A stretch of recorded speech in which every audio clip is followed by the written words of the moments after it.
11월 10일 역대하 8장 1절에서 16절 말씀을 가지고 오늘 나를 향한 부르심에 순종하라, 오늘 나를 향한 부르심에 순종하라, 이런 제목으로 하나님의 말씀을 나누도록 하겠습니다. 오늘 본문은 성전 건축이 솔로몬과 이스라엘에게 이제 어떻게 계속 이어졌는가 하는 것을 보면 나타내고 있습니다. 1절 보시면 솔로몬이 여호와의 전과 자기의 궁궐을 20년 동안 건축하기를 마쳤다. 또 16절에 솔로몬이 여호와의 전에 기초를 쌓던 날부터 준공하기까지 모든 것을 완비하였으므로 여호와의 전 공사가 결점 없이 끝나니라 하면서 성전 완공의 의미에서 오늘 본문을 쭉 다루고 있습니다. 이제 보면 어떻게 보면 1절과 16절을 보면 이 본문은 그냥 성전에 대한 얘기구나 라고 생각을 할 수 있는데 성전 외적인 부분도 상당히 많이 말씀을 해요. 이게 좀 어떤 관련이 있느냐 이거죠. 보면 2절부터 보면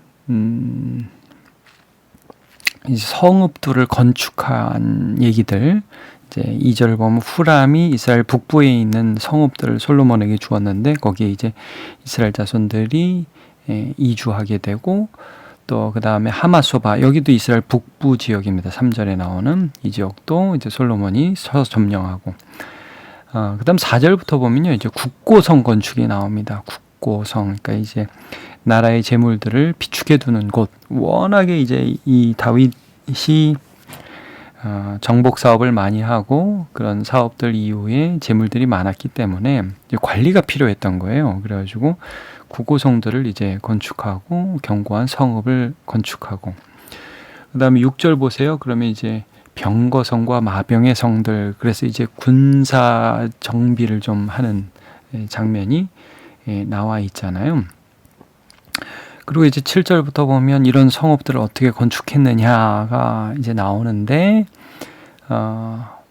이스라엘 지역에 원래 살고 있던 토속민들, 7절부터 보시면 아모리 족속, 브리스 족속, 히위 족속, 여부스 족속, 그러니까 이스라엘 백성들이 이집트에서 나와서 여리고성을 전투를 필두로 해가지고 가나안 정복을 시작해서 그 땅 주민들을 다 멸하지 못했잖아요. 그 주민들을 이제 노예로 삼아가지고 이 모든 건축을 했다. 근데 이제 이런 일들을 기록하는 이유가 뭐냐면 9절이에요. 여러분 9절을 보시면 오직 이스라엘 자손은 솔로몬이 노예로 삼아 일을 시키지 아니하였으니 그들은 군사와 지휘관의 우두머리들과 그의 병거와 마병의 지휘관들이 됨이라. 그러면서 이스라엘 백성들은 노예로 삼아서 하지 않았다. 그러니까 이제 건축을 굉장히 많이 한 게 솔로몬의 사명이었어요, 여러분. 왜냐하면 여러분 다윗은 어떤 일을 많이 했죠? 다윗은 정복 사업을 많이 했어요. 이겨서 그냥 많이 긁어 모았어요. 근데 진짜 탈취물들은 어마어마한데 그냥 말하자면 텐트에다 쌓아놓고 이런 식이 되는 거죠. 그러니까 국가 정비가 안 되는 거예요. 여러분 지금 이스라엘이 초대 왕인 사울 비참하게 죽었죠. 그때만 해도 블레셋과 주변국과의 전쟁에서 이스라엘 구하기 급급하였고 제대로 된 왕국의 정비가 안 됐고, 이제 다윗이 정복 사업을 많이 했지만, 말하자면 여러분 우리나라 한번 생각해 보세요. 80년대 90년대까지만 해도 동사무소, 구청 이런 거 제대로 된 건물이 없었잖아요. 그래가지고 다 허름하고 이런 곳에 지하에는 민방위 있고 이런 식이었는데 지금 어때요? 다 새로 지었죠. 말하자면 솔로몬은 다윗을 통해서 영토가 확장되고 국가의 어떤 내적인 기반이 확보된 후에 그것들을 견실하게 다지는 그런 역할들을 하는 사명을 감당하고 있어요. 근데 지금 그 일들을 할 때 인부를 어떻게 썼느냐? 자국민을 노예로 쓰지 않았다는 거예요. 이건 이제 어떤 의미가 있냐면 레위기에 보면 형제를 노예 삼지 말라고 해요. 제가 레위기 25장 39절을 읽어드립니다. 너와 함께 있는 내 형제가 가난하게 되어 내게 몸이 팔리거든 너는 그를 종으로 부리지 말고 품꾼이나 동거인과 같이 함께 있게 하여 희년까지 너를 섬기게 하라라고 말씀을 해요. 그러니까 노예 대우하지 않았다. 말하자면 건축 사업을 하면서도 하나님을 경외했다 이런 말입니다. 그 다음에 이제 이 건축물 중에 중요한 게 이제 아까도 1절에 나오지만 자기 궁궐을 여호와의 전에 이어서 20년간 건축했거든요. 성전은 7년 6개월 건축했습니다. 그러니까 뭐 거의 13년에 가까운 세월을 궁궐을 건축했는데 이 부분을 이렇게 해설을 해요. 11절에 솔로몬이 바로의 딸을 데리고 다윗성에서부터 그를 위하여 건축한 왕궁에 이르러 이르되 내 아내가 이스라엘 왕 다윗의 왕궁에 살지 못하리니 이는 여호와의 궤가 이런 곳은 다 거룩함이니라. 그러니까 이제 이방 여인을 다윗성 성전이 있는 곳에 두지 않기 위해서 떨어진 곳에 건축한다. 이제 이런 의미로서의 왕궁 건축을 설명을 하죠. 이게 이제 솔로몬의 아내들이 이방 여인들이었기 때문에 그 여인들이 자기의 신앙을 토속 신앙을 버리지 않았어요.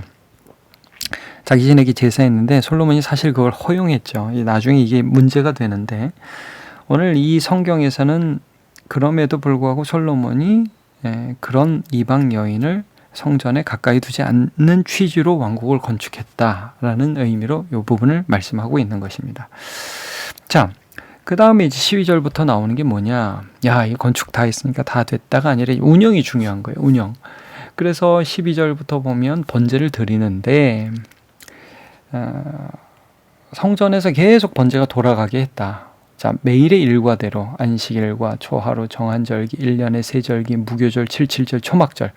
그러니까 이제 뭐 사실 매일매일 드리는 상번제가 있었고 안식일, 초하루, 한 달에 한 번, 7일에 한 번, 그 다음에 1년에 3번의 절기를 통해서 하나님을 예배하는 일을 해서 성전의 본래 의미가 뭐죠? 이게 건물이다가 아니라 하나님과의 만남이죠. 이거를 이 성전이 성전의 의미를 하게 하는 이 일들을 해야 된다는 걸 솔로몬이 알았고요. 14절부터 보면 그럼 막 되게 하려면 여러분 제일 중요한 게 뭐예요? 교회당 건축하면 뭐 끝이 아니잖아요. 사실은 그 예배당 안에서 예배를 섬기고 수종드는 목사와 교육자 또 교회 일꾼 뭐 장로, 권사, 집사, 뭐 구역장, 교사 사람이 중요하죠. 그러니까 솔로몬도 이제 중요하게 여긴 게 다윗을 따라서 이제 그 위에 13절에 모세의 명령을 따라 절기를 지켰다면 14절부터는 다윗의 규례를 따라서 제사장과 레위인을 배치합니다. 그래서 성전 운영을 할 수 있는 실제적인 사람들을 두는 거예요. 읽어보겠습니다. 14절 솔로몬이 또 그의 아버지 다윗의 규례를 따라 제사장들의 반열을 정하여 섬기게 하고 레위 사람들에게도 그 직분을 맡겨 매일의 일과대로 찬송하며 제사장들 앞에서 수종들게 하며 또 문지기들에게 그 반열을 따라 강문을 지키게 하였으니 이는 하나님의 사람 다윗이 전에 이렇게 명령하였습니다. 제사장들과 레위 사람들이 굳고 일에든지 무슨 일에든지 왕의 명령한 바를 전혀 어기지 아니하였더라. 그러니까 왕이 얼마나 이 부분에 대해서 굉장히 중요하게 생각을 하고 일들을 진행해 나갔는가 하는 것들을 봅니다. 그러니까 이제 우리가 이 부분을 쭉 보면서 느끼는 게 뭐냐. 다윗의 사명은 하나님을 경외함을 회복하고 또 예배자로서 서고 소망을 가지고 성전을 준비하는 거였고 솔로몬의 사명은 실제적으로 그 건축물들을 건축할 뿐더러 여러 나라의 국가적인 재정비를 하고 그러면서도 하나님의 법을 지키면서 그리고 이제 실제 성전이 운영될 수 있도록 제사장과 레위인을 배치하고 그 다음에 절기들을 잘 지킬 수 있도록 명령을 내려서 똑바로 이렇게 운영되게 하는 거예요. 그러니까 다윗의 사명과 솔로몬이 좀 사명이 달랐죠. 그리고 이것들을 굉장히 지혜롭게 잘 했어요. 우리가 신앙생활 하다 보면 많은 사람들이 전임자를 따라해요. 시대가 바뀌었는데 그게 아니라는 거죠. 그러니까 이 시대 가운데에 하나님이 나에게 원하시는 것들을 깊이 묵상하고 그것들에 반응하면서 하나님을 섬기는 것이 이제 우리에게 필요한 거예요. 솔로몬은 그것을 깊이 이해했어요. 그래서 왕위에 올라서 거의 20년간 이 부분들 굉장히 신경 써서 한 거죠. 이제 맨발의 전도자 최춘선 할아버지라는 분이 이제 PD에게 이런 질문을 받습니다. 자녀들이 이렇게 지하철에서 전도하시는 거 아느냐? 그랬더니 이분이 이런 말을 해요. 알죠. 그 누가 시켜요. 그 누가 말려요. 사명은 각자입니다. 이런 대답을 했다고 그래요. 이제 그분은 나이든 자기가 이 시대를 향하여 하나님 앞에 할 수 있는 사명이 정말 맨발로 다니면서 복음을 전하고 청년들에게 정신을 각성시키는 것이 사명이라고 생각을 했던 거죠. 여러분, 예수님을 3번 부인한 베드로를 만나셔서 그에게 내 양을 먹이라 3번의 사명을 주시죠. 그리고 나를 따르라 그랬습니다. 베드로가 그때 예수님을 따르는 딱 옆에 보니까 요한이 있어요. 예수님이 뭐라고 그러냐면 젊어서는 네가 네 마음대로 띠띠고 다녔지만 늙어서는 사람들이 너를 띠띠우고 네가 원하지 않는 곳을 데려가리라. 쟤는요? 물어봤어요. 그랬더니 예수님이 이런 말씀을 하십니다. 요한복음 21장 22절 예수께서 이르시되 내가 올 때까지 그를 머물게 하고자 할지라도 내게 무슨 상관이 있느냐? 너는 나를 따르라 그랬어요. 너는 나를 따르라. 너를 향한 부르심이 있다. 이게 이제 사도 바울에게까지 가면 사도 바울이 무슨 고백을 하느냐? 베드로는 유대인에게로 보내심을 받았고 나는 이방인에게로 보내심을 받았다. 이런 고백을 해요. 갈라디아서 2장 8절 읽어드리겠습니다. 베드로에게 역사하사 그를 할례자의 사도로 삼으시니 할례자가 누구예요? 유대인들이잖아요. 그들의 사도로 삼으시니가 또한 내게 역사하사 나를 이방인의 사도로 삼으셨느니라. 그러니까요, 여러분, 사도 바울은 예루살렘 교회에 가가지고 거기서 목회하려고 애쓴 적이 한 번도 없어요. 항상 하나님이 부르신 다른 곳을 향해서 거기서 복음을 전하려고 했죠. 왜냐하면 그게 자기의 사명이었으니까. 베드로는 예수님이 부활 승천하시고 나서 초대 유대 교회를 섬기는 데 기둥 같은 역할을 했고, 그 다음에 복음이 전파되는 과정에서 사도 바울은 이방의 복음을 전하는 사도로 부르심을 받았고, 이게 다른 거예요. 그걸 이해하고 내가 베드로 같지 않다고 해서 실망할 것도 없고, 내가 요한 같지 않다고 해서 좌절할 것도 없고, 그냥 부르심의 자리에서 하나님 앞에 충성을 하는 거죠. 여러분, 오늘 나를 향한 사명이 뭡니까? 다 다릅니다. 다 달라요. 근데 그 자리에서 그 질문을 하는 거죠. 솔로몬이 그랬던 것처럼, 나는 이제 건축을 한다. 그리고 그 건축한 건물들이 잘 돌아갈 수 있도록 운영을 한다. 제가 얼마 전에도 기사를 보니까 서울대 분교가 이제 평창에 지어졌는데 그냥 다 놀고 있다는 거예요. 혈세로 지었는데. 이렇게 하면 안 된다. 그러니까 거기에 어떤 사명을 가진 사람이 가야 되는데 지금 그게 안 되고 있나 보죠.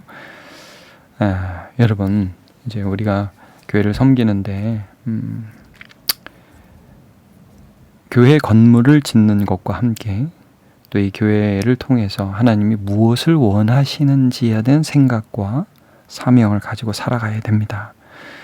또 오늘 내가 있는 이 자리가 도대체 하나님 무슨 보내심이 있습니까? 여기 내가 아빠고 엄마고 남편이고 아내고 또 직장인이고 학생이고 여기 무슨 부르심이 있습니까? 보내심이 있습니까?를 질문하면서 여러분, 나에게 주신 오늘의 사명 있죠. 오늘의 사명을 잘 감당하여 순종하는 저와 여러분 되시기를 바랍니다.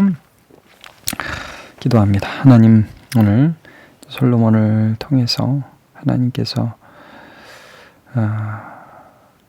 다윗에게 행하셨던 일들을 완성해 가시는 것을 보게 됩니다. 아직 제대로 정비되지 않은 도시들과 건축물들을 건축하고 또 그곳의 운영들을 잘 할 수 있도록 사람을 배치하고 또 제사 지내는 날들을 잘 지킬 수 있도록 지도하는 왕의 모습을 봅니다.